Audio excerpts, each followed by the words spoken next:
దేవుని సంకల్పం. దేవుని సంకల్పం. దేవుడు ఈ సంకల్పాన్ని ఎప్పుడు చేశాడు?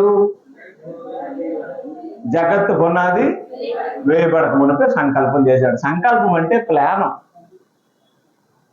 సంకల్పం అంటే ఒక ప్లాను లేదా ఆయన తన చిత్తానుసారంగా చేసిన నిర్ణయం. ఎఫెసీయులకు రాసిన పత్రిక 1వ అధ్యాయము 8వ వచనంలో కాలము సంపూర్ణమైనప్పుడు జరగవలసిన ఏర్పాటును బట్టి ఆయన తన దయా సంకల్పం చెప్పున, అది ఎవరి చిత్తమాట?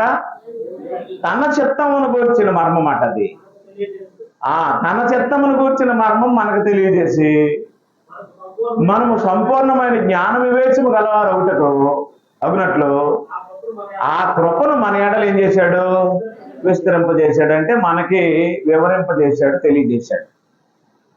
బైబిల్ తెలిసిన వారికి ఎవరికైనా దేవుని సంకల్పమే తెలియాలి. దేవుని సంకల్పం తెలియకుండా ఏ మనిషి, ఏ వ్యక్తి, ఏ ఆత్మ దేవుని సన్నిధికి చేరదు. అయితే దేవుని సంకల్పం ఏంటి అని మనం ఆలోచించినప్పుడు, జగత్తు పునాది వేయబడక మునుపు దేవుడు 5 విషయాలు తన మనసులో కలిగి ఉన్నాడు. ఎప్పుడు? జగత్తు పునాది వేయక ముందే. సృష్టి లేదు, మానవులు లేరు, జీవరాశులు లేవు, ఈ పంచభూతాలు లేవు, ఏమీ లేవు.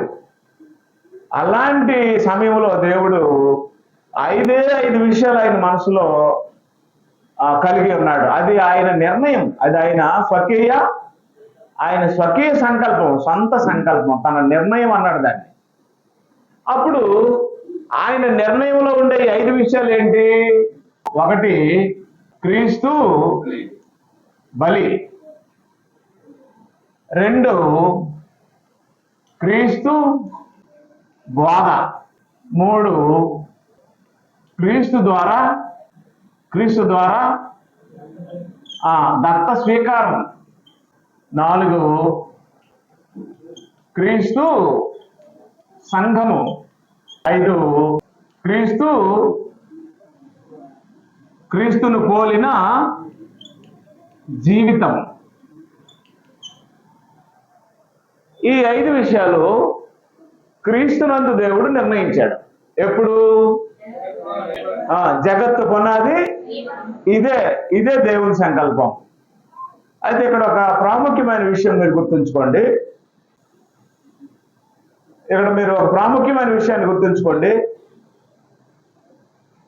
ఇవి సూర్యుని క్రింద నిర్ణయించిన నిర్ణయాలు కావు. ఎప్పుడు నిర్ణయించాడు? నిత్యత్వంలో నిర్ణయించాడు. ఒక మాట ఏంటంటే, నిత్యత్వంలో నిర్ణయించిన నిర్ణయాలు మరి మారవు. సృష్టించిన తర్వాత ఏవైనా మారాలి అంటే మారుతాయి. దేవుడు ఎలాంటి వాడు? దీర్ఘశాంతం గలవాడు, ప్రేమ స్వరూపి. అదే విధంలో ఆయన ఉగ్రుడు, కోపం ఉంది దేవునికి. ఇప్పుడు దేవునికి కోపం వస్తే ఎంతసేపు ఉంటుందని అనుకున్నాం? అరగంట, నిమిషం ఉంటుంది. నిమిషం అంటున్నాం కానీ రెప్పపాటు. ఇంకో విషయం ఏంటంటే, దేవుని కోపాన్ని తట్టుకొని ఒక అరగంట, గంట నిలబడగలిగే సృష్టము లేదు. దేవుని ఉగ్రతను భరించి ఒక గంటన్నర ఉండే మనిషి లేడు. ఇప్పుడు ఏదైనా ఒక చెక్క తీసుకొని మంట పెట్టామనుకోండి, అగ్గి పెట్టామనుకోండి, అది కాలడానికి ఎంత టైం పడుతుంది అని ఉంటుంది కదా. ఇప్పుడు దేవుని ఉగ్రతకి నిలిచేది ఏం లేదు కదా. మరి ఎంతసేపు ఉంటుంది ఉగ్రత? అగ్ని కొరకు నిలువ చేయబడిన ఈ పంచభూతాలు కూడా మిక్కటమైన వేండ్రముతో లయమైపోతాయి. భూమి దాని మీద ఉన్న కృత్యములు కాలిపోతాయి. ఇవన్నీ ఎంత స్పీడ్గా జరిగిపోతాయో మనకు తెలియదు. అలాంటిది ఆయన ఉగ్రత. ఆయన ఉగ్రతేమో, కోపమేమో నిమిషం చూపిస్తాడు. ఆయన దీర్ఘశాంతమేమో తరతరాలు ఒక మనిషి జీవితాంతం చూపిస్తాడు. అలాంటి తరాలు ఎన్ని తరాలు ఉన్నాయో అన్ని తరాలు దేవుడు ఆయన దీర్ఘశాంతాన్ని చూపిస్తాడు. మా తండ్రులు పాపులు, వారిని దేవుడు సహించాడు, దీర్ఘశాంతం చూపించాడు, ప్రేమించాడు, పోషించాడు. మా తాతలు పాపులు, వారిని భరించాడు, దీర్ఘశాంతం వహించాడు, వారిని పెంచాడు, పోషించాడు. మేము పాపులమి, మా పిల్లలు పాపులు. ఎలాగ భూమి మీద ఎన్ని తరాలు ఒక మనిషిలో నుంచి భూమి మీదకి వస్తాయో అన్ని తరాల వాటిని కూడా ఆయన భరిస్తున్నాడు, దీర్ఘశాంతం వహిస్తున్నాడు, పెంచుతున్నాడు, పోషిస్తున్నాడు. ఒక తరం కాదండి. మన పూర్వీకులందరూ పాపులే, మనము పాపాలు చేసిన వారమే. జ్ఞానేంద్రియాలు పరిపక్వత చెందిన తర్వాత మన పిల్లలు పాపాలే చేస్తారు. ఈ పాపం చేస్తున్న పాపులందరినీ ఆయన దీర్ఘశాంతం చేత భరించి, పెంచి, పోషించి, సంరక్షించి, కాచి, కాపాడుతున్నాడు. మనకేమైనా ఆయన రుణస్థుడా? దేవుడు మనకేమైనా రుణపడ్డా? మనకేమైనా బాకీ ఉన్నాడా? అచ్చి ఉన్నాడా? మరి ఇన్ని పాపాలు ఎలాగా క్షమిస్తున్నాడు? ఇన్ని అపరాధాలు ఎలా క్షమిస్తున్నాడు అంటే ఆయన స్వభావం అది. ఆయనే యాక్షన్ తీసుకొని కోపం చూపిస్తే అరగంట 5 నిమిషాలు కాదు, ఎంతసేపు? రెప్పపాటులో మొత్తం ధ్వంసం అయిపోతుంది, మరేం ఉండదు. అలాంటి మహోన్నతుడైన దేవుడు మనల్ని, మన తల్లిదండ్రుల్ని, మన తాత ముత్తాతల్ని, మన పూర్వీకుల్ని, మన పిల్లల్ని, రాబోయే తరాల వారిని కూడా ఆయన దీర్ఘశాంతం చేత పెంచి పోషిస్తున్నాడు. ఆ అట్టి మహోన్నతుడైన దేవుడు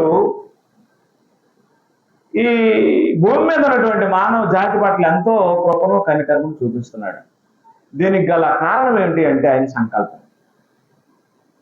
ఆయన సంకల్పాన్ని ప్రతి మనిషి తెలుసుకోవాలని కోరుతున్నాడు. ఈ సంకల్పము జగత్తు పునాది వేయబడక మునిపి ఆయన మనసులో ఉంది. అందులో 5 విషయాలు ఉంటాయి, 6 ఉండవు, 7 ఉండవు. కొంతమంది దుర్మార్గులు 6 ఉంటాయని ఒకడు, 7 ఉంటాయని ఒకడు, 8 ఉంటాయని ఒకడు రాస్తున్నారు, ఎక్కడెక్కడో రిఫరెన్సులు తెచ్చి. అన్ని ఉండవు. ఈ 5 విషయాలు జగత్తు పునాది వేయబడక మునుపు ఉంటాయి. వీటి కోసమే ఈ పంచిభూతాలని, వీటి కోసమే 40 మంది వ్యక్తుల్ని ఉపయోగించుకొని గ్రంథాన్ని రాయించాడు. వీటి కోసమే మనందరికీ జన్మనిచ్చాడు. వీటి కోసమే యేసు ప్రభువుని బలిచ్చాడు. వీటి కోసమే పరిశుద్ధాత్మను పంపించాడు. ఈ సంకల్పం కోసమే దేవుడు ఇవన్నీ చేశాడు. అలాంటి సంకల్పము ఆయన స్వకీయ సంకల్పము, అది ఆయన నిర్ణయము, తనలో తాను తీసుకున్న నిర్ణయము, ఆలోచించుకున్న నిర్ణయం. అది దేవుని యొక్క అనాది సంకల్పం. ఈ సంకల్పం క్రింద అంటే ఈ సంకల్పం చేసిన తరువాత సృష్టిలో ఏదైనా జరగాలి అంటే దేవుడు మారుస్తాడు, కానీ ఇవి మార్చడం. ఉదాహరణకి నినివే పట్టణస్థులు బహు భయంకరమైన పాపంలో ఉన్నారు. అప్పుడు ఆ పట్టణానికి సువార్త ప్రకటించడానికి ఎవరిని పంపించాడు? యోనాను పంపించాడు. యోనా వెళ్ళి సువార్త ప్రకటించిన తర్వాత వాళ్ళు మారు మనసు పొందారు, గోని పట్ట కట్టుకున్నారు, పశ్చాత్తాప్తులయ్యారు, మారు మనసు పొందారు. అప్పుడు దేవుడు వారి మారు మనసును చూసి ఏం చేశాడు? ఆయన మారిపోయాడు. మనిషి మారు మనసు పొందితే దేవుడు ఏమవుతాడు? మారిపోతాడంటే మారు మనసు పొందుతాడని కాదు దాని అర్థం. తాను చెయ్యాలనుకున్న పనిష్మెంట్ని లేదా ఇవ్వాలనుకున్న శిక్షని మరివ్వడం. మనిషి పొందేదేమో మారు మనసు, దేవుడు మార్చుకునేదేమో నిర్ణయం మార్చుకుంటాడు, మనసు మార్చుకుంటాడు. అంటే ఆయనంత ఉగ్రుడైనా, ఆయనంత సర్వశక్తి సంపన్నుడైనా, ఆయనంత మహోన్నతుడైనా ఆయన ఏం చేస్తాడంటే ఒక చిన్న పాపి మారు మనసు పొంది ఏడ్చి కన్నీరు పెడితే ఈ చిన్న పాపి మారు మనసుకి అంత మహోన్నతుడైన దేవుడు ఏమైపోతాడు? కరిగిపోతాడు. ఎస్, అంటే ఆయనకి ఇంకొక గుణం ఉంది, అదేంటంటే కరుణా సంపన్నుడు.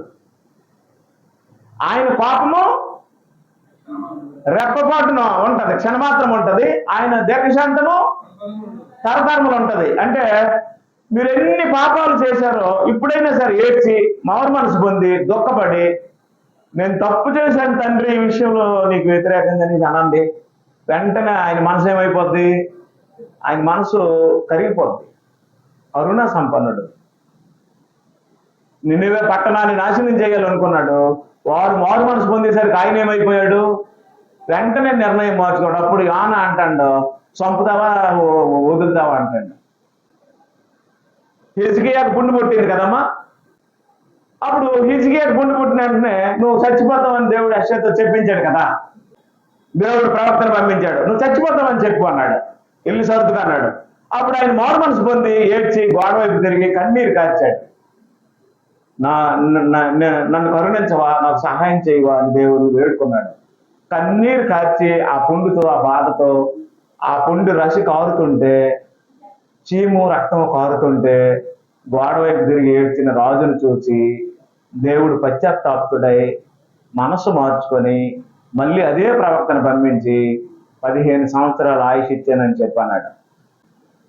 ఎన్ని సంవత్సరాలు? అంటే దేవుడు ఉగ్రతను పాపం చూపించాడా, కరిగిపోయాడా? అంటే అందుకే కన్నీరు ప్రార్థనలు వచ్చాయండి. అయితే కన్నింగోలు చేసే కన్నీరు ప్రార్థనలు దేవుడి దగ్గరికి వెళ్ళమనుకోండి, వాక్యం తెలియని వాళ్ళు, సంకల్పం తెలియని వాళ్ళు కన్నీళ్ళు కారిస్తే దేవుడు వాటిని అంగీకరించేవాడు కాదు.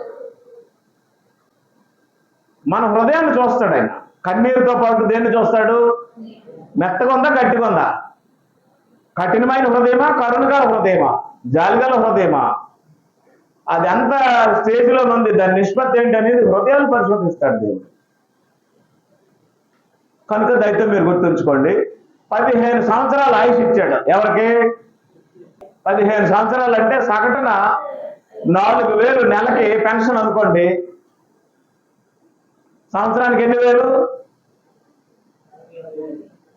12 నాళ్ళ 48 ఇంటూ 15. పెన్షన్ వచ్చిన రోజులైతే అంత సొమ్ము మిగులుతుంది ఆయనకి. ఇప్పుడు ఏం జరిగిందంటే, అంత మహోన్నతుడైన దేవుడు ఒక చిన్న పాపి కన్నీరు కార్చి హృదయం మెత్తబెట్టుకొని మారు మనసు పొంది దుఃఖపడి పాపం చేశానని దేవుడి దగ్గర లోపడితే కరిగిపోయి అంతటి మహోన్నతుడి దృష్టి ఆ వ్యక్తి మీదకి వచ్చేస్తుంది. అలాంటి మహోన్నతుడు దేవుడు. ఆ మహోన్నతుడైన దేవుడు నినివే పట్టణాన్ని నాశనం చేయాలని మనసు మార్చుకొని వారిని మళ్ళీ దీవించాడు. హిజ్కియాని చంపేయాలి, రోజులు దగ్గర పడిపోతాయని వర్తమానం ఇచ్చిన తర్వాత హిజ్కియా మారు మనసు పొందితే మళ్ళీ హిజ్కియాకి ఎంత లైఫ్ ఇచ్చాడు? 15 సంవత్సరాల ఆయుష్ని ఇచ్చాడు. అలాగే నా భూమి మీద ఉన్నటువంటి వారు ఎవరైనా మారు మనసు పొందితే వారి పట్ల కృప చూపించాడు. సంసోన్ని తీసుకెళ్లి ఫిలిస్తీన్ల విగ్రహారాధన మందిరంలో కట్టేశారు. మన శత్రువు దొరికాడని ఆటలాడుతున్నారు ఆయనతో. ఆయన చివరిసారిగా మారు మనసు పొంది కన్నీళ్లు కార్చి ఒక్క అవకాశం ఇవ్వండి, నేను చేసిన పాపాలు దిద్దుకుంటానని ఆ గొలుసులతోనే కన్నీరు కారుస్తూ కలుగుపోతే ఆ రక్తం కారుతున్నటువంటి గుడ్లు పీకేశారు. రక్తం కారిపోతుంది. ఆ బుర్ర మీద వెంట్రుకలు లేవు. ఈ స్తంభాలకు వేసి ఎత్తడి గొలుసులతో కట్టేశారు. అప్పుడు పశ్చాత్తాపడి మారు మనసు పొంది ఏడ్చి ఒక స్త్రీ వలలో పడి, నేను చేసినటువంటి అపచారం చాలా గొప్పది, పాపము, నన్ను క్షమించు అని చెప్పి దేవుడి దగ్గర మారు మనసు పొందాడు. ఒక్క అవకాశం ఇవ్వండి చాలు, నా జీవితం ముగిసిపోద్ది వెళ్తా పాటు అని అడిగితే దేవుడు కరుణించి ఒక్క అవకాశం ఇచ్చి శక్తి ఇచ్చాడు. అప్పుడు గొలుసులతో లాగేసరికి ఆ గుడి అనేక మంది మీద పడి అనేక మంది ఫిలిస్తీయులతో పాటు ఆయన కూడా చనిపోయారు. కనుక నేను ఎందుకు చెప్తున్నాను ఈ విషయాలు అంటే, భూమి మీద ఏదైనా ఒక విషయాన్ని మార్చాలన్నా, ఏదైనా ఒక విషయానికి సంబంధించి మనసు మార్చుకోవాలన్నా జరుగుతుంది. కానీ ఈ సంకల్పంలో ఉండే 5 విషయాలు మరి మారవు. ఇప్పుడు మీకు ఒక విషయం చెప్తాను చూడండి. మార్కు సువార్త 14వ అధ్యాయంలో యేసు ప్రభు ఒక మాట అన్నాడు తండ్రిని. మార్కు సువార్త 14వ అధ్యాయంలో యేసు ప్రభు తండ్రిని వేడుకున్నాడు ఒక విషయానికి సంబంధించి. ఏమని? నా దేవా, నా దేవా, నన్నేలా చెయ్యి విడిచితివి అన్నాడు. మధ్యాహ్నం మొదలుకొని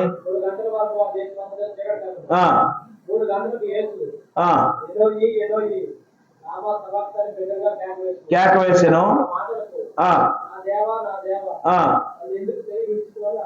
రైట్. ఏమన్నాడు యేసు ప్రభు? నా దేవా, నా దేవా, నన్నెందుకు చెయ్యి విడిచితివి అన్నాడు. ఇంకో మాట కూడా అన్నాడు, నీ చిత్తమైతే ఈ గిన్నె నా యొద్ద నుండి, అది కూడా మార్కు సువార్తలోనే ఉంటది, నీ చిత్తమైతే ఈ గిన్నె నా యొద్ద నుండి తొలగించు అన్నాడు. ఆ తర్వాత ఆయనను నా ఇష్టం కాదు నీ చిత్తమే నెరవేరును గాక అన్నాడు. 14:36 నీకు సమస్తము సాధ్యం, ఈ గిన్నె నా యొద్ద నుండి తొలగించుము. రైట్. ఒకవేళ అవకాశం ఉంటే ఏం చేయమన్నాడు ఆయన? ఈ గిన్నె నా యొద్ద నుండి తొలగించన్నాడు. నేను త్రాగబోయే గిన్నెలోని మీరు త్రాగుతారా అన్నాడు కదా. జబదయి కుమారుల తల్లితో, నా ఈ ఇద్దరు కుమారులను నీ కుడి పక్కన ఒకరిని ఎడం పక్కన ఒకరిని కూర్చోబెట్టుకున్నప్పుడు మీరేం అడుగుతున్నారో మీకు తెలియదు అని చెప్పి, అప్పుడు నేను త్రాగబోయే గిన్నెలోని మీరు త్రాగుతారు అన్నాడు కదా. అది దేవుని ఉగ్రత. ఈ ప్రపంచం మీదకి వస్తున్న దేవుని ఉగ్రత, సర్వ మానవుల యొక్క భక్తిహీనత మీదకి వస్తున్న దేవుని ఉగ్రత. ఆయన తాగడానికి సిద్ధపడ్డాడు. ఆ సమయంలో ఆయన ఏమంటాడంటే, నీ చిత్తమైతే ఈ గిన్నె నా యొద్ద నుండి తొలగించన్నాడు. తొలగించాడా? వదిలేశాడా? వదిలేశాడు. అంటే నిత్యత్వంలో నిర్ణయింపబడిన బలి భూమి మీదకి వచ్చి ప్రార్థన చేసినా మారదు, ఆగదు. దేవుడు మనసు మార్చుకోడు ఆ విషయంలో. భూమి మీద ఏదైనా చెయ్యాలనుకోండి, ఇప్పుడు లాజర్ను లేపాడు. లాజరు సమాధి చేయబడి సమాధిలో ఉన్నాడు కదా 4 రోజులు బట్టి. అప్పుడు ప్రార్థన చేసి, తండ్రి ఈ కార్యం జరగాలి, ఈ కార్యం జరిగితే నీ మహిమను వీళ్ళందరూ చూస్తారు, నీవు నా మాట వింటున్నావని లాజరు బయటికి రా అన్నాడా లేదా? వచ్చాడా లేదా? అప్పుడు యేసుక్రీస్తు మాట ఎవరు విన్నారు? తండ్రి విన్నాడు. చనిపోయే టైంలో నీ చిత్తమైతే ఈ గిన్నె నా యొద్ద నుండి తొలగించు, నా దేవా నన్ను చేయి విడిచితివి అని అంటే దేవుడు ఆయన్ని చెయ్యి పట్టుకున్నాడా? చెయ్యి వదిలేశాడా? ఎక్కడ విషయాలు మారవు? సంకల్పంలో విషయాలు మారవు, భూమి మీద విషయాలు అయితే మారుతాయి. మరి ఇప్పుడు మనం ఏం చెయ్యాలి? దేవుణ్ణి మార్చడానికి మనము కన్నీళ్లు కార్చవలసిన అవసరము, ఏ కన్నీళ్ళతో ఆయన మార్చగల, మనం మారి అక్కడికి వెళ్ళడమే. కాబట్టి మహోన్నతుడైన దేవుడు జగత్తు పునాది వేయబడక మునుపు చేసినటువంటి సంకల్పంలో ఉండే 5 విషయాల్లో ఒక సంగతి ఏమిటి అంటే క్రీస్తు యొక్క బలి. ఇప్పుడు క్రీస్తు బలి అయ్యాడు కదా, అవలేదా? బలి అయితే ఏమొచ్చింది? రక్తం వచ్చింది. రక్తం వచ్చింది. ఇప్పుడు క్రీస్తు బలి అయితే ఆ రక్తం వచ్చింది కదా, ఆ రక్తము, క్రీస్తు బలి అయితే వచ్చినటువంటి రక్తం చేసే పనులు సంకల్పం తెలిసిన వారికి తెలియాలి. అంటే చాలా మందికి భూమి మీద యేసుక్రీస్తు కావాలి, చాలా మందికి భూమి మీద పరలోకము కావాలి, చాలా మందికి భూమి మీద దేవుడు కావాలి. కానీ ఏం అక్కర్లేదు? ఆయన సంకల్పం అక్కర్లేదు. దేవుడు ఏమంటున్నాడు? మీకు ఎవరికైనా నేను కావాల్సి వచ్చినా, యేసుక్రీస్తు కావాల్సి వచ్చినా, పరలోకం కావాల్సి వచ్చినా దేని ప్రకారం రావాలి? సంకల్పం ప్రకారం రండి అని సంకల్పాన్ని ఆయన రాసి చూపిస్తే, మాకు పరలోకము కావాలి, యేసుప్రభువు కావాలి, నువ్వు కావాలి, కానీ ఏం అక్కర్లేదు అంటున్నారు? సంకల్పం అక్కర్లేదు, ఏం అక్కర్లేదు, మేము అడ్డకొస్తాం అంటున్నారు. ప్లాన్ ఉంది కదా ఏమండి? కాబట్టి క్రీస్తు యొక్క రక్తము చేసినటువంటి పనులు. అప్పుడు ఆ రక్తం యొక్క విలువ ఏంటి? క్రీస్తు రక్తం యొక్క విలువ ఎలాంటి రక్తమో చూద్దాం. 1 పేతురు పత్రిక 1వ అధ్యాయము 19వ వచనం. ఎలాంటి రక్తం అంటది? అమూల్యమైన రక్తం. అంటే మూల్యము చెల్లించలేని ఎలాంటి రక్తం అది? ప్రపంచంలో దేనికైనా రేట్ ఉంది, కానీ దేనికి రేట్ లేదు. అది అలాంటి రక్తం. అంటే విలువ లేని రక్తమా, విలువ కట్టలేని రక్తమా?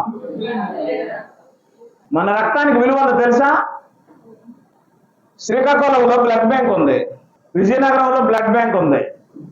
ఎవరికైనా రక్తం తగ్గితే, రక్తం కావాలని వెళ్తే ప్యాకెట్ ఎంత నమ్ముతారు, అవునా? ఇప్పుడు చెప్పండి, యేసుక్రీస్తు రక్తం విలువ ఎంత? యేసుక్రీస్తు రక్తానికి విలువ ఉందా? ఓ ప్యాకెట్ 1600 అని చెప్తున్నారు రక్తం. ఓ ప్యాకెట్ 2000 అని చెప్తారు. నీ రక్తానికి నా రక్తానికి విలువ ఉంది, నీ రక్తానికి నా రక్తానికి గ్రూప్ ఉంది. నీ రక్తము నా రక్తము ఎవరికైనా పనిచేస్తుంది, లేదా ఎవరి రక్తమైనా మనకు పనిచేస్తుంది. కానీ కొందరికి పని చేయదు. ప్రాణం పోతున్న టైంలో బెడ్ మీద వేసేసినారు అనుకోండి, నర్సు వచ్చి గ్రూపు గ్రూప్ గ్రూపు గ్రూప్ ఏంటంటే బి అంటే చాలు, బి పాజిటివ్ ఏదో తెస్తారు. విలువ కట్టలేని రక్తమా, విలువ లేని రక్తమా? అమూల్యమైన రక్తము అంటే ఆ రక్తానికి ఏమి లేదు. క్రీస్తు రక్తానికి విలువ కట్టడానికి అవకాశము లేదు, అలాంటి రక్తం. అయితే మాట హెబ్రీలకు రాసిన పత్రిక 7:26, హెబ్రీలకు రాసిన పత్రిక 7:26లో ఇలా రాసి ఉంది. ఏమని? ఎలాంటి వాడట ఆయన? పవిత్రుడు, నిర్దోషి, నిష్కల్మషుడు. ఒక మాట యేసు ప్రభువు క్యారెక్టర్ గురించి రాశాడు. ఎవరైనా పవిత్రుడు, నిర్దోషి అంటే కల్మషం లేనివాడు. పవిత్రుడు, నిర్దోషి, నిష్కల్మషుడు, పాపులలో చేరక ప్రత్యేకంగా ఉన్నవాడు, ఆకాశ మండలము కంటే మిక్కిలి హెచ్చైన వాడు అను ప్రధాన యాజకుడు మనకున్నాడు. మన ప్రధాన యాజకుడు ఎలాంటి వాడట చెప్పండి? పవిత్రుడు, నిర్దోషి, నిష్కల్మషుడు. ఒక గమ్మత్తైన విషయం చెప్తాను చూడండి రాజుగారు. ఒక అమ్మాయిని ఒక అబ్బాయికి అడిగారు అనుకోండి పెళ్లి చూపుల్లో, తల్లిదండ్రులు కానీ అమ్మాయి కానీ అబ్బాయి ఎలా ఉండాలని కోరుకుంటది? ఏ వ్యసనాలు ఉండకూడదు, వ్యసనపరుడై ఉండకూడదు, అలవాట్లు ఏమీ ఉండకూడదు, అలాంటి వాడు కావాలని కోరుకుంటుందా లేదా? త్రాగుబోతే అయితే నేను చేసుకున్నామ్మా, తిరిగిపోతే అయితే నేను చేసుకున్నామ్మా, పేకటాడినోడైతే నాకొద్దు, అమ్మాయిలు పిచ్చున్నోడైతే నాకొద్దు, చెడు వ్యసనాలు ఉన్నోడైతే నాకొద్దు, ఏ వ్యసనం లేని భర్త ఉంటే నాకు చాలు, అలాంటి కుర్రోడైతే నాకు చాలు అని అలాంటి అబ్బాయిని కోరుతుంది. తల్లిదండ్రులు కూడా తమ బిడ్డలకి అలాంటి సంబంధాలే చూడాలని ఆశపడతారు. అవునా? చెప్పండి. మీకు నేను ప్రశ్న వేస్తాను. ఇలాంటి వ్యసనాలు భూమి మీద లేనటువంటి మనుషులు ఉన్నారా? కొంతవరకు ఉంటారు. ఆ తర్వాత కొన్ని ఇవేమి లేకపోయినా పిచ్చినారు అవుతాడు కదా, డబ్బు పిచ్చి అని ఉంటది కదా, ఉండదా? ఇంకేదో పిచ్చి ఉంటది కదా, పాపము చేయకపోయినా పాపుల్లో చేరుతాడు కదా. ఇప్పుడు చెప్పండి, అలాంటి అబ్బాయి కావాలంటే ఎవరితో సావాసం చేస్తే అలాంటి దొరుకుతాడు? యేసు ప్రభుతో. ఓ పెళ్లి కొడుకు పెర్ఫెక్ట్ గా ఉండాలంటే అతను ఎవరితో సహవాసం చేసినట్టు అయి ఉండాలి? పవిత్రుడు, నిర్దోషి, నిష్కల్మషుడు, పాపులలో చేరక ప్రత్యేకంగా ఉన్నవాడు యేసు ప్రభువే. కాబట్టి ఒక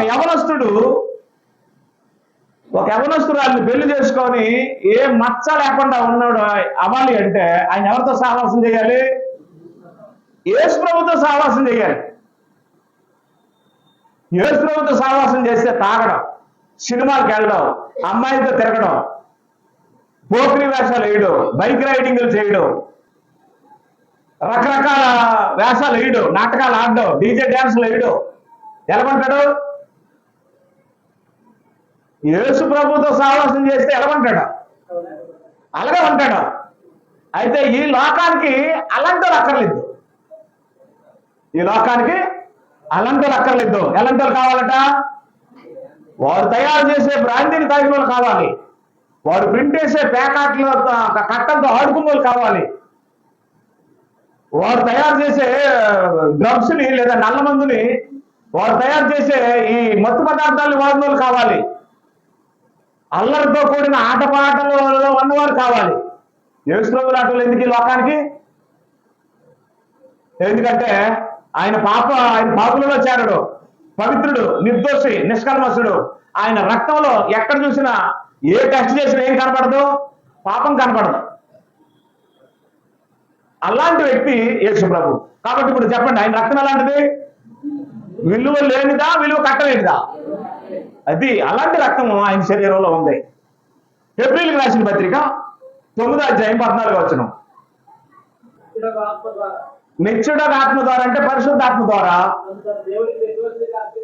హెబ్రీయులకు రాసిన పత్రిక 9:14 నిర్దోషి. యేసుప్రభు ఎవరు? నిర్దోషి అంటే ఆయనలో ఏమి లేదు, నిర్దోషి, దోషం లేదు. మీకు తెలుసో లేదో, ఆయనకి మరణ శిక్ష మన పాపాలను బట్టి పడింది, ఆయన చేసిన పాపాలు లేవు. మన పాపముల యొక్క శిక్షని ఆయన భరించాడు, కానీ ఆయనకి వ్యక్తిగతంగా ఏ పాపము లేదు, ఏ కపటము లేదు. నిర్దోషి, దోషము లేనివాడు. అంటే ఇప్పుడు పాపులతో సహవాసము చేయలేదు, వ్యక్తిగతంగా పాపము చేయలేదు, దోషము లేదు, పాపుల్లో చేరలేదు, ప్రత్యేకంగా ఉన్నాడు, పవిత్రంగా బ్రతికాడు, కల్మషం లేకుండా మాట్లాడాడు, మొహమాటం లేకుండా మాట్లాడాడు. మీరు చెప్పండి, అలాంటి వాని రక్తం ఎలాంటి రక్తమై ఉంటది? ఎలాంటి రక్తం? మామూలు మనిషిలో ఉండే రక్తం లాంటి రక్తమా? ప్రత్యేకమైన రక్తమా? అలాంటి రక్తంతో భూమి మీదకి వచ్చాడు ఆయన. అలాంటి రక్తాన్ని కలవరలో ఒలికించాడు ఆయన.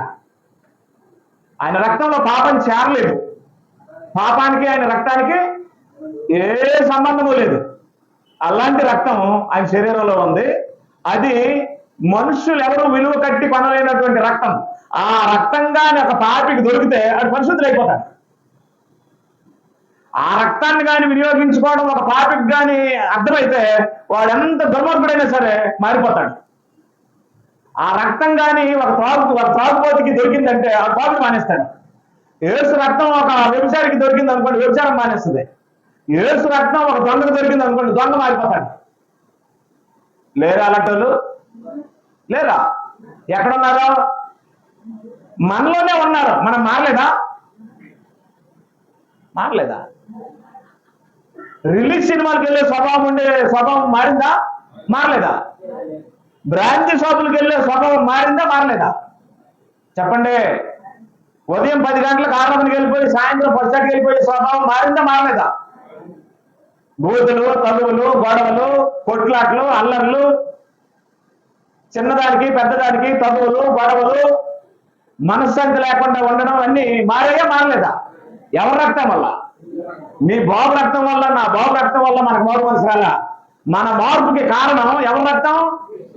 అమూల్యమైన విలువ కట్టలేనటువంటి క్రీస్తు రక్తం. అందుకే నేను ఎప్పుడు చెప్తున్నాను, ఇప్పుడు చెప్తాను, దయతో నా మానవ ఆలకించండి. 2 విషయాలు యేసుప్రభువుకి నచ్చవు. 2 విషయాలు యేసుప్రభువుకి నచ్చవు, దేవుడికి నచ్చవు. పరలోకానికి సంబంధించినవి కావు 2 విషయాలు.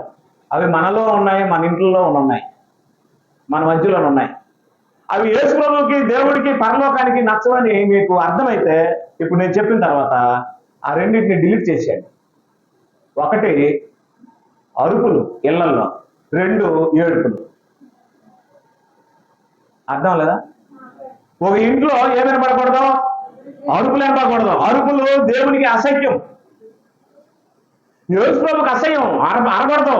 ఆడదైనా మగాడైనా ఇంట్లో అరిస్తే వాళ్ళకి దరిద్రం పట్టేస్తుంది ఆ ఇంటికి. 2వది, ఏ ఇంట్లోనూ ఏడుపులు ఉండకూడదు. ఈ ఏడుపు, ఈ అరుపులు నరకానికి సూచన. నరకంలో ఏడుస్తారు, నరకంలో అరుస్తారు. ఎందుకంటే ఆత్మ చాలదు. ఏంటది? ఆత్మ చాలదు కదా. ఆత్మ చాలదు. అక్కడ అరాలి, అక్కడ అరుపులు. అరుపులకి కేంద్రం అది, ఏడుపుకి కేంద్రం అది. అవి ఇప్పుడు ఎక్కడున్నాయి?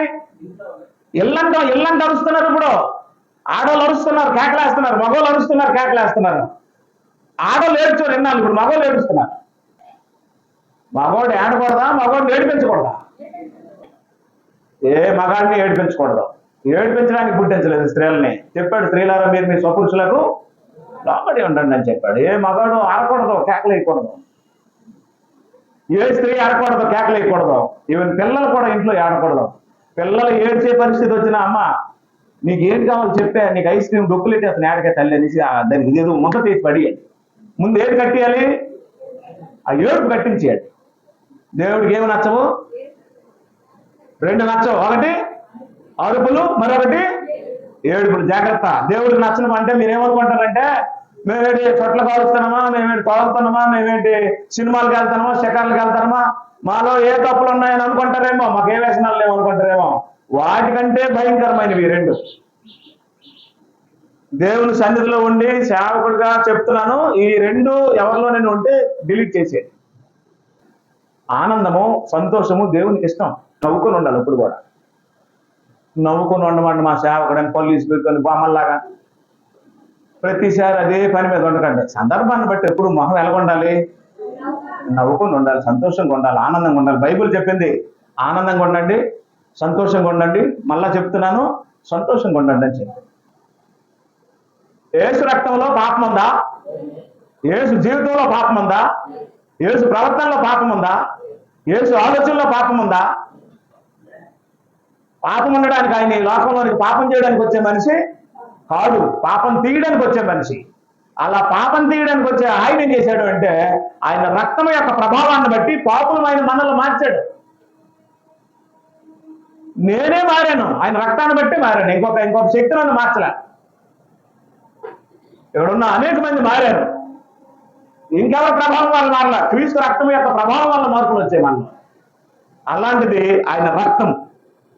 రెండో విషయం ఏమిటి అంటే ఆ రక్తము అంటే క్రీస్తు యొక్క రక్తము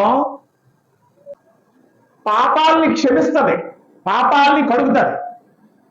హెబ్రీయులకు రాసిన పత్రిక 9:14.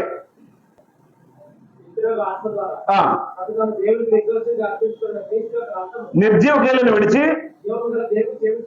దేవుణ్ణి సేవించడానికి, ఆరాధించడానికి రైట్. క్రీస్తు రక్తం ఏం చేస్తుంది? క్రీస్తు రక్తం దేని శుద్ధి చేస్తుంది? హెబ్రీ 9:14 మనస్సాక్షిని ఏం చేస్తుందట? శుద్ధి చేస్తుంది. ఆరాధించే వారికి శుద్ధిగా ఉండవలసింది ఒళ్ళు కాదు, ఆరాధించడానికి వచ్చే వారికి శుద్ధిగా ఉండవలసింది ఇల్లు కాదు. ఆరాధించడానికి వచ్చే వారికి శుద్ధిగా ఉండవలసింది ఒళ్ళు కాదు, ఇల్లు కాదు, డెకరేషన్ కాదు, లేదా మేకప్ కాదు, లేదా తయారీ కాదు. ఆరాధించవలసిన వారికి ఉండవలసింది మనస్సాక్షి శుద్ధి. ఎందుకంటే ఆత్మతోనూ సత్యముతోనూ ఆరాధించే వ్యక్తుల యొక్క మనస్సాక్షి శుద్ధిగా లేకపోతే ఆరాధించడానికి ఆ మనుషులు పనికిరారు. ఆరాధనకు వస్తారు కానీ ఆరాధనకి పనికిరాని మనస్సాక్షులు, పనికిరాని ఆరాధన అయిపోతుంది. మనము తండ్రిని ఆత్మతోనూ సత్యముతోనూ యథార్థంగా ఆరాధించాలి అంటే దేన్ని శుద్ధి చేసుకోవాలి? మనస్సాక్షిని శుద్ధి చేసుకోవాలి. మనస్సాక్షిని శుద్ధి చేసుకోవడం అంటే అర్థం ఏంటంటే దోషారోపణ లేని మనస్సాక్షితో ఇక్కడ కూర్చోవాలి వచ్చి. నీకు సంబంధించి ఇతరులు ఏమనుకుంటున్నారు అనేది పక్కన పెట్టు. నీ మీద ఇతరులు ఎలాంటి సెటైర్లు వేస్తున్నారో, ఎలా సనుగుతున్నారో అనేది పక్కన పెట్టు. ఇతరులకు సంబంధించి నీ మనస్సాక్షి ఎలాగొంది అనేది ముందు చూసుకో. దాని దేశంలో ఏమన్నాడు అంటే నీ కంటిలోనున్న ఎక్కడ నలుసనేస్తారు అందులో, నీ కంటిలోనున్న దూలాన్ని తీసుకో అంటాడు. అంతే. ఎదుటి వాడికి నలుసు ఉందంటే నీకు అనవసరం.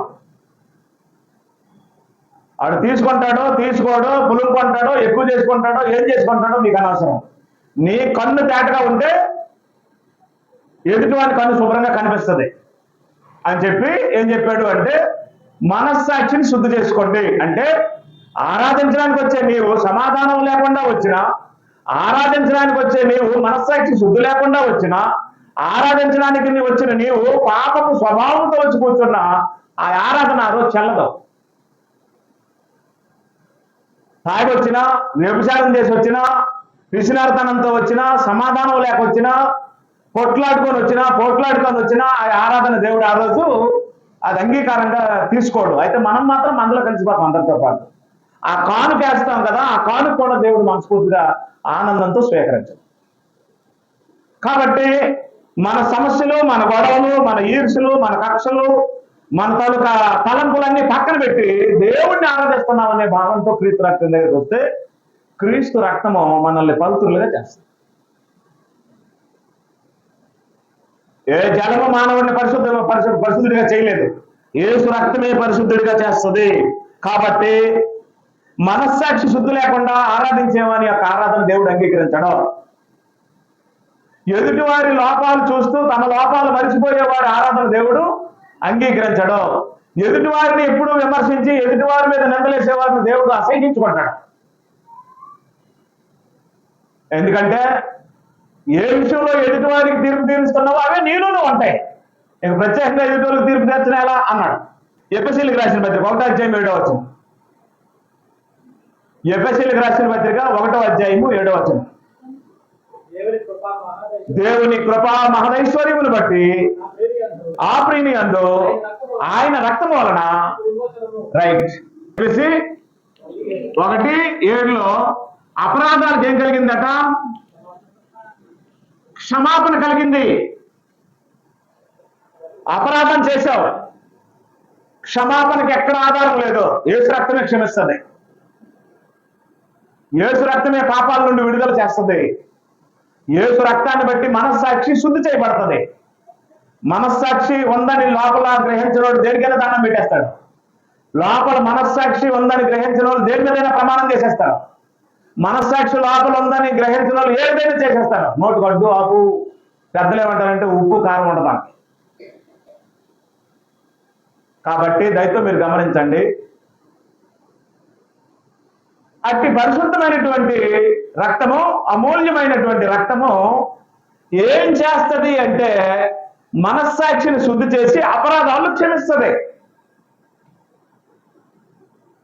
అవునా? యేసు రక్తం చేసే పనులు ఇవి. మనస్సాక్షిని శుద్ధి చేసి మన అపరాధాలని క్షమిస్తుంది. నువ్వు ఒప్పుకుంటే. నేను ఇందాక చెప్పాను, ఆయన మహోన్నతుడే, కానీ నువ్వు మారు మనసు పొందుతూ ఆయన కరిగిపోవాలి. ఆయన సర్వశక్తి సంపన్నుడే, సర్వోన్నతుడే. నీ మారు మనసు ఆయన్ని కదిలించాలి. అప్పుడు ఏం జరగాలి అంటే ఒప్పుకోవాలి. ఒప్పుకున్నోలే దేవునికి ఇష్టం, తప్పుకున్నోళ్ళు దేవునికి ఇష్టం ఉండదు. ఎవరి పాపాలు ఒప్పుకుంటారో, ఎవరు వారి పాపాలు ఒప్పుకుంటారో వారిని బట్టి దేవుడు ఆనందిస్తాడు. ఎవరు తమ పాపాలు కప్పుకొని ఇతరుల పాపాల విషయంలో తీర్పు తీరుస్తారో అలాంటి వారిని బట్టి దేవుడు బాధపడతాడు. యేసు రక్తం చేసే పని అది. యోహాను రాసిన మొదటి పత్రిక 1వ అధ్యాయం. యోహాను రాసిన మొదటి పత్రిక 1వ అధ్యాయంలో ఇలా ఉంది. 5వ వచనం.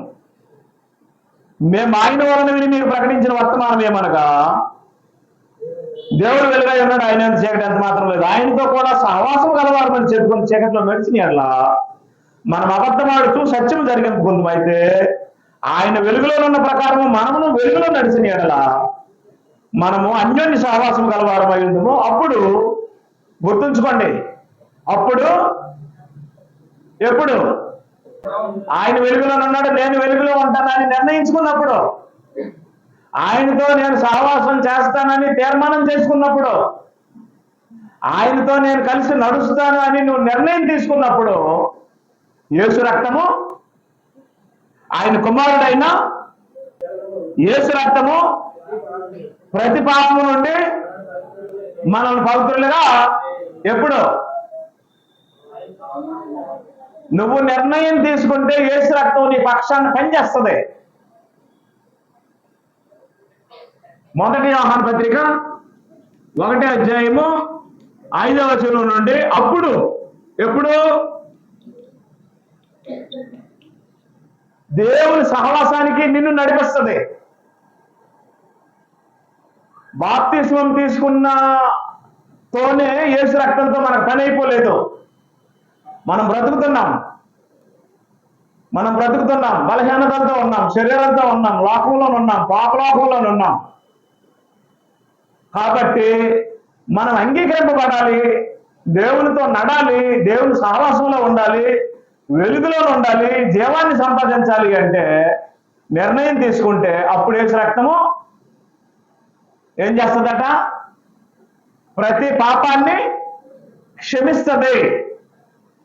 పాపాలు క్షమించే గుణము యేసు రక్తంలో ఉంది, ఎందుకంటే ఆయనలో పాపం లేదు. మనం కొంతమందిని క్షమిస్తాము, కొంతమందిని క్షమించం కదా. అలా అడగకూడదు. మనం కొంతమందిని క్షమిస్తాము, మనం కొంతమందిని చంపేస్తాం కదా. మనకు నచ్చిన వాళ్ళందరిని ఏం చేస్తాము? క్షమించేస్తాము. మనం నచ్చిన వాళ్ళందరిని ఏం చేస్తాము? చంపేస్తాం. దేంతో చంపేస్తాం? అమ్మయ్య, మాటలతో చంపేస్తాం. ఎందుకంటే మన మాటలు అలాంటి మాటలు, కత్తిపోటు వంటి మాటలు. కొంతమంది మాట్లాడితే ఆడవాళ్ళు అంటారు, స్త్రీలు, ఆ మాట్లాడే బదులు చంపివచ్చు కదా అని అంటారు. అంటే కత్తిపోటు కంటే భయంకరమైన మాటలు వచ్చేస్తుంటాయి ఒక్కోసారి. ఇప్పుడు యేసు రక్తం మనల్ని క్షమిస్తుందా? క్షమించే గుణము ఆ రక్తంలో ఉందా? సరే, మీకు అర్థమైనట్టు అడుగుతాను, మనం ఎందుకు అందరినీ క్షమించలేకపోతాను? మీ నాన్నకు లేదు, నీకెలా వస్తుంది? మీ తాతకు లేదు, మీ నాన్నకెలా వస్తుంది? మీ ముత్తాతకు లేదు, మీ తాతకెలా వస్తుంది? అంటే మనందరి రక్తం ఏమైపోయింది? కలుషితమైపోయింది పాపంతో. యేసు రక్తం పవిత్రమైనది, పరిశుద్ధమైనది, నిర్దోషమైనది, నిష్కల్మషమైనది. ఇప్పుడు నేను మిమ్మల్ని క్షమించలేకపోతున్నా. మా నాన్నకు లేని గుణం నాకెలా వస్తుంది? నాకు లేని గుణం నా బిడ్డకెలా వస్తుంది? పాయింట్ అర్థమైందా? సమస్య ఎంతమందికి ఉంది? ఇప్పుడు అందరి సమస్యలు పరిష్కారం అవ్వాలంటే ఎవరి దగ్గరికి రావాలి? పాపం లేని వాడి దగ్గరికి రావాలి. అందరినీ క్షమించే గుణం మనకుందా నాన్న?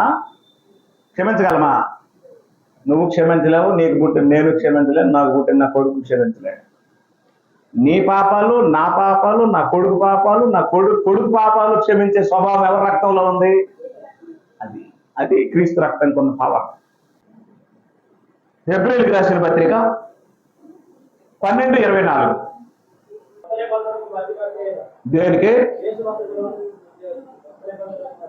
దేనికి మధ్యవర్తి? క్రొత్త నిబంధనకు ఏమయ్యేదట? ఆయన మధ్యవర్తి అయ్యాడు.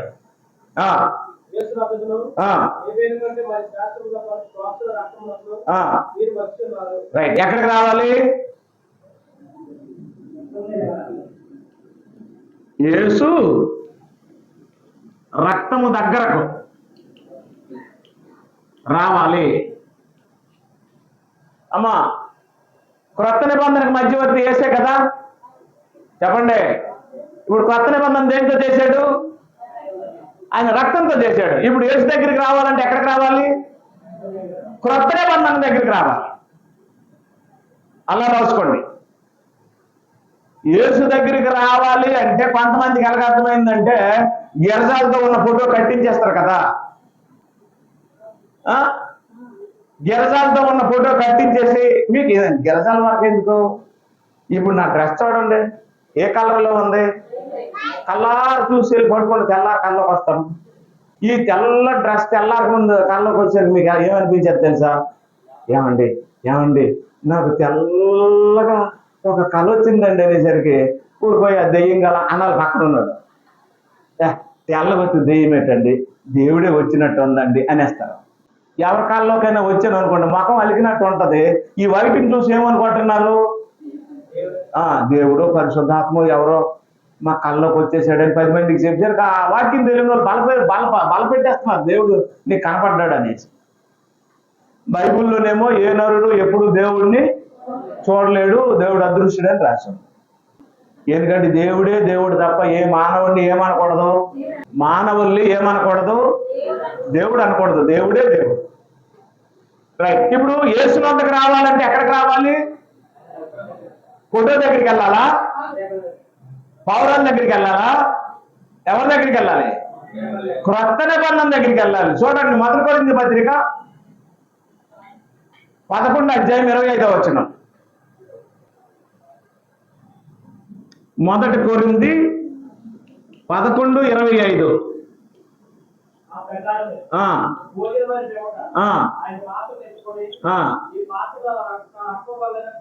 ఏ నిబంధన? క్రొత్త నిబంధన.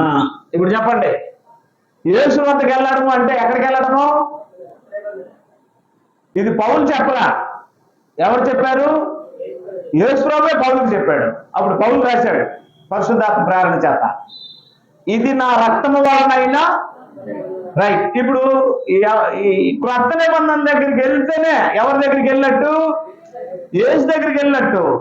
నువ్వు క్రొత్త నిబంధన దగ్గరికి వెళ్ళకుండా ఎక్కడికో వెళ్ళి యేసు దగ్గరికి వెళ్ళానంటే కుదరదు.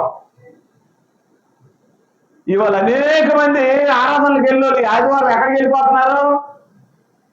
యేసు దగ్గరికి వెళ్ళామని ఎక్కడికో వెళ్ళిపోతున్నారు. యేసు దగ్గరికి వెళ్ళమంటే ఎక్కడికి వెళ్ళమని అర్థము? క్రొత్త నిబంధన దగ్గరికి రా అని రాసింది ఏప్రిల్కి రాసిన పత్రిక 12:24 అప్పుడు యేసు రక్తము క్రొత్త నిబంధన చేసింది. ఇప్పుడు క్రొత్త నిబంధన దగ్గరికి వెళ్తే యేసుకు నీకు సంబంధం ఉంటుంది. ఆ క్రొత్త నిబంధన సంబంధమే యేసు ప్రభు దేవుడితో నీకు కల్పిస్తాడు. క్రొత్త నిబంధన దగ్గరికి రాకుండా క్రీస్తుకి మానవులకి సంబంధము ఉండదు. అనేక మంది ఏం చేశారంటే క్రొత్త నిబంధనని పాత నిబంధనని కలిపి క్రొత్త నిబంధన ఆత్మతో సత్యంతో ఆరాధించాలని యేసు ప్రభు చెప్పిన పద్ధతిని పాత నిబంధన ధర్మశాస్త్రంలో ఉండే వాయిద్యాల్ని చప్పట్లని రెండింటిని కలిపి ఏం చేస్తున్నారు? ఆరాధిస్తున్నారు. యేసు దగ్గరికి రాలా, అటో కడుగు ఇటో కడుగు వేసిన ఆరాధన అది. పాత నిబంధనలో చప్పట్లు వాయిద్యాలకు ఒక అడుగు, క్రొత్త నిబంధన యేసు ప్రభు కోసం ఒక అడుగు, అటో కడుగు ఇటో కడుగు వేసే ఆరాధన. అది ఆత్మ సంబంధమైన ఆరాధన కాదు. ఆరాధన భవిష్యత్తులో జరుగుతుందని సమరయ స్త్రీతో యేసు ప్రభు చెప్పేమన్నాడు అంటే యథార్థముగా ఆరాధించే వారు ఎలా ఆరాధించాలన్నాడు? ఆత్మతోనూ సత్యముతోనూ ఆరాధించాలి. అలా తండ్రిని ఆరాధించాలని తండ్రి కోరుతున్నాడు. అట్టి ఆరాధన ఆయన కావాలని కోరుతున్నాడని సమరయ స్త్రీతో ఆనాడే మాట్లాడాడు. ఆ ఆరాధనని అపోస్తలులు ప్రవేశపెట్టారు. ఆత్మతో పాడుదము, మనసుతో పాడుదము. ఇక్కడ క్రొత్త నిబంధనకి వాయిద్యాలు లేవు, క్రొత్త నిబంధనకి చప్పట్లు లేవు, క్రొత్త నిబంధనలో పాత నిబంధన వాయిద్యాలు కలపడానికి అవకాశమే లేదు. మరి ఏం చేస్తున్నారు ఈరోజు? యేసు దగ్గరికి రాలా, ఎక్కడికో వెళ్ళిపోయారు. యేసు దగ్గరికి రావడం అంటే ఎక్కడికి రావడం అని అర్థము? క్రొత్త నిబంధన దగ్గరికి రావాలి. ఆ నిబంధన ఆయన రక్తంతో చేశాడు. క్రొత్త నిబంధనకి యేసు రక్తానికే సంబంధం. యేసు రక్తం కావాలంటే క్రొత్త నిబంధన దగ్గరికి రావాలి. చివరగా రోమీయులకు రాసిన పత్రిక 3:26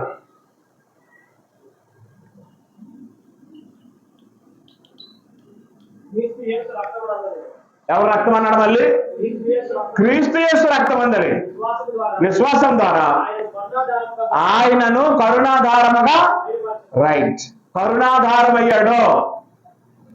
దేవుడు చూపించే కరుణకు ఆధారము క్రీస్తు. ఆయన కాల్చినటువంటి రక్తం కరుణాధారం, కరుణాపీఠం. ధర్మశాస్త్ర కాలంలో మా మందసం అనే పెట్టి మీద కరుణాపీఠం ఉండేది. దేవుడు కరుణ చూపించేవాడు. మీ ఇంట్లోకి వచ్చింది ఇప్పుడు అది. మీ ఇంట్లో కరుణాపీఠం ఉంది, మీ ఇంట్లో బలిపీఠం ఉంది, తెలుసా? మిస్టర్ అంటే మగవాళ్ళని అర్థం. మీ ఇంట్లో కరుణాపీఠం ఉంది, మీ ఇంట్లో బలిపీఠం ఉంది, తెలుసా? తెలీదా? మీ ఇంట్లో క్రొత్త నిబంధన ఉంది, తెలుసా? ఆ క్రొత్త నిబంధన అంటే ఇది పాత నిబంధన, క్రొత్త నిబంధన ఉన్నది. కొత్త నిబంధన అంటే ఒకటి ఉందండి చిన్నది అని అనుకుంటున్నారు కదా. ఆయన రక్తంతో చేసిన క్రొత్త నిబంధన మీ దేహంలో ఉంది. ఆ మహోన్నతుడైన దేవుని యొక్క కరుణ మీ మీద ఉంది కాబట్టి ఆయన రక్తం మీలో ఉంది. మీరు ప్రార్థన చేసిన చోటే బలిపీఠం. ఎక్కడ ప్రార్థన చేస్తారో అక్కడ బలిపీఠం ఉంటుంది. ఎందుకంటే ప్రార్థనే ధూపం, ప్రార్థనే బలి. ఏ ఇంట్లో ప్రార్థన ఉండదో ఆ ఇంట్లో అల్లరి, ప్రతి నీచ కార్యం ఉంటాయి. ఏ ఇంట్లో అన్యులు వచ్చి ప్రవేశిస్తారో ఆ ఇంట్లో గొడవలు అయిపోతాయి. ఏ ఇంట్లో చుట్టాలు, బంధువులు, వ్యసన పనులు తాండవాడుతారో ఆ ఇంట్లో సాతాను కొలువు ఉంటాడు పాలు మీద పాలు వేసుకొని. ఏ ఇంట్లో పరిశుద్ధులు ఉంటారో ఆ ఇంట్లో బలిపీఠం ఉంటుంది, కరుణాపీఠం ఉంటుంది. ఆ ఇంట్లో దేవునికి ప్రతిరోజు ధూపం వేయబడుతూ ఉంటుంది. మన చుట్టాలు, మన బంధువులు కూడా మనల్ని చూసి, మన గృహాన్ని చూసి, మన ఆత్మీయ పరిశుద్ధ గ్రంథాన్ని చూసి, అరే వీళ్ళు దేవుడిని నమ్ముకున్నారు, వీళ్ళ ఇంట్లో బైబిళ్ళు ఉన్నాయి, వీళ్ళ దేవుడు గొప్ప దేవుడు, వీళ్ళ వ్యసనాలు, పాపాలు, సినిమాలు, వీళ్ళు సమస్త బలహీనతలు విడిచిపెట్టుకున్నారు. మనం ఏమైనా తాగి ఇంట్లోకి వెళ్తాం, మనం ఏమైనా చొట్లు కాల్చుకొని బీడీలు కాల్చుకొని వీళ్ళ ఇంట్లోనే ఉంటాం, మనం ఏమైనా కైనీళ్ళు వేసుకొని వీళ్ళ ఇంట్లోనే ఉంటామని మన సహవాసాన్ని, మన ప్రార్థనని, మన గ్రంథాలు చూసి వాళ్ళు ఒకవేళ అలవాట్లు ఉన్న వాళ్ళు అయినా సరే వచ్చి మాట్లాడి వెళ్ళిపోవాలి తప్ప బస అయ్యకూడదు ఇంట్లో. వాళ్ళు ఎవరైనా సరే సమస్యలు వచ్చేస్తాయి. ఎందుకంటే 2 రక్తాలు లేదా 2 బలిపేటాలు ఒక ప్లేస్లో ఉండడానికి అవకాశం ఉండదు. దెయ్యాలు తాగే పాత్ర, దేవుడి పాత్ర ఒక దగ్గర ఉండడానికి, ఒక బల్ల మీద ఉండడానికి అవకాశం ఉండదు. కాబట్టి జాగ్రత్త పడండి. అలాగని ఎవరిని గౌరవించొద్దండి నేను చెప్పట్లా. ఎంతవరకు గౌరవించాలి అంతవరకు గౌరవించండి, ఎంతవరకు విలువ ఇవ్వాలి అంతవరకు విలువ ఇవ్వండి. మీ విశ్వాసము, మీ సహవాసము దెబ్బతిని, మీ సమాధానం పాడైపోయి, మీ మనస్సాక్షి దోషారోపణ చేసే పని చేసుకుంటే ఎవరిని మీరు ప్రేమిస్తున్నారో, ఎవరిని గౌరవిస్తున్నారో, ఎవరిని చేరవేస్తున్నారో వారే మీకు, మీ దేవునికి ఆటంకపరులు అయిపోతారు. జాగ్రత్త. అలాంటి పరిస్థితిని దయతో ఎవరూ తెచ్చుకోకుండా చచ్చిపోయినంత వరకు క్రీస్తు యొక్క రక్తంతో సంబంధం కలిగి చచ్చిపోయే టైంకి ఆయన పాదాల దగ్గర పడి స్థానిక సంఘంలో చచ్చిపోతే ఆ సంఘమే ఆ పార్థివ దేహాన్ని తీసుకెళ్ళి నిద్ర పెడుతుంది. ఆ సంఘమే ఆ దేహాన్ని తీసుకెళ్ళి పడుకోబెడుతుంది మట్టిలో. సంఘం చేత కార్యక్రమం నీకు నాకు జరిగితే చాలు, మన జన్మ ధన్యం అయిపోయినట్టే. సంఘం నిన్ను సాగనంపి మట్టిలో పెట్టేసి పడుకోబెట్టిస్తే, ప్రార్థన చేసేస్తే, సంఘం చేత సాగనంపబడిన నిన్ను సంఘానికి శిరస్సు అయిన క్రీస్తు వచ్చినప్పుడు లేదు తీసుకెళ్తాడు. అది సంఘం కొన్న పవర్. అందుకే ప్రతి సంఘ సభ్యుడు, ప్రతి సంఘ సహోదరి కష్టమైన, సుఖమైన, బాధ అయినా, తగులు వచ్చినా, మాట్లాడుకుని వచ్చిన సంఘాన్ని విడిచిపెట్టద్దు. మా నాన్న మమ్మల్ని కాశాడు, మేము అన్నదమ్ములు అక్క చెల్లెలు ఉన్నాం, మా నాన్న మా అమ్మ ఉన్నారు, మాకు సమస్యలు వస్తాయి, అయితే మేము విడిపోయామా? కుటుంబం అనే తర్వాత సమస్యలు వస్తాయి రావా? రావా? సమస్యలు రావా? మాట్లాడే మాట అనుకోరా? ఒకరు లోపాలు ఒకరు చెప్పుకోరా? విడిపోతారా? అంతకంటే గొప్పది కదా క్రీస్తు సంఘం, అంతకంటే గొప్పది కదా క్రీస్తు రక్తంతో కట్టిన సంఘం. సమస్యలుంటే అక్కడే పరిష్కరించుకోవాలని, విడిపోకూడదని చెప్పి ఒక స్థానిక సంఘంకి క్రీస్తు రక్తంతో ఉండే సంబంధం గొప్పదే. అది మన కన్నూరు వల్ల రాదు, అత్తూరు వల్ల రాదు, స్నేహితుల వల్ల రాదు, లోకం వల్ల రాదు. ఆ క్రీస్తు సంఘంలో ఉండే రక్త సంబంధం గొప్పది. ఆ సంఘంలో నుండి దీనస్థితిని అనుభవించి చివరన కూర్చొని పరిచర్య చేసుకొని చచ్చిపోయినా సరే సంఘ సభ్యులందరూ ఆ బాడీని తీసుకెళ్ళి సమాధి చేసి, సంఘంగా మేము ఈమెని మందు అనేది వెనకటి వాళ్ళే మందు చేశాము, మీకు అప్పచెప్తున్నాము అని అందరూ ఆమెను చెప్పి వచ్చేస్తే చాలు. ఇక ఆ తర్వాత సంగతి ఎవరు చూసుకుంటారు? ప్రభు చూసుకుంటాడు, దేవుడు చూసుకుంటాడు. అలాంటి వాతావరణం ప్రతి సహోదరికి ఉండాలి, ప్రతి సహోదరుడికి క్రీస్తు సంఘంలో ఉండాలి. అదే నేను కోరుకుంటున్నాను. అందుకే మేము ఎక్కువ, నేను కానీ నా భార్య కానీ, మేము ఎక్కువ ప్రయారిటీ బంధువులకి, చుట్టాలకి, వ్యసనపరులకి, పనికిమాలోళ్ళకి ఇవ్వము. నాకు ఏదైనా దీవేస్తే సహోదరులు వెళ్ళి వెళ్తాం, వాళ్ళతో సహవాసం చేస్తాం, వాళ్ళ దగ్గర తింటాం. మాకు ఎవరినైనా పిల్లలు అనిపిస్తే మా ఇంటికి మీరు రండి అని పిలుస్తాం, వాళ్ళతో సంబంధం అంతే తప్ప ఇతరులతో మాకు ఏ విధమైన సంబంధాలు, ఈ రాసులు పూసుకు తిరగడాలు అనేవి ఉండవు. ఉంటే ఏం జరుగుతుందంటే మేము నాశనం అయిపోతాం. వాళ్ళు ఏం చేస్తారంటే ఊరి దగ్గర ఒక మాట, పిల్లల దగ్గర ఒక మాట, పిల్లల దగ్గర ఒక మాట అనే టైపును మన బంధువులు. అలా దేవుడు తెలియదు. దానివల్ల ఏమవుతుందంటే మన ఆత్మీయత దెబ్బతినేస్తుంది, సమస్యలు వచ్చేస్తాయి. కాబట్టి నా రిక్వెస్ట్ ఏంటంటే క్రీస్తు రక్తానికి ఉన్న విలువ చాలా గొప్పది. అది నాలో మీలో ప్రవహిస్తుంది. మనందరం ఇప్పుడు ఆ రక్తంతో నింపబడ్డాం. మళ్ళీ ఇప్పుడు కూడా ఇదిగో రెడీగా ఉంది. ఇప్పుడు మనం తీసుకుంటాం, పాపాలు ఒప్పుకుంటాం, ఆ రక్తం తీసుకుంటాం. సేవించినప్పుడు మనల్ని మనం విమర్శించుకుంటాం. స్వీకరించిన తర్వాత మన పాపాలు ఒప్పుకుంటాం. ఆయన కరుణాపీఠం, కరుణా సంపన్నుడు కాబట్టి మనల్ని కనికరిస్తాయి. ఆ రీతిగా ఒక స్థానిక సంఘంలో చిన్న పాత్ర పోషించి చనిపోయినా చాలు, దేవుడు చేరవేస్తాడు. ఆ రకంగా మనందరము క్రీస్తు యొక్క విలువను, ఆయన రక్తం యొక్క విలువను గ్రహించి క్రొత్త నిబంధన క్రిందకు వచ్చి క్రీస్తు ఉన్నామని గ్రహించి బ్రతకాలని కోరుకుంటూ సెలవు. మీ అందరికీ వందనాలు.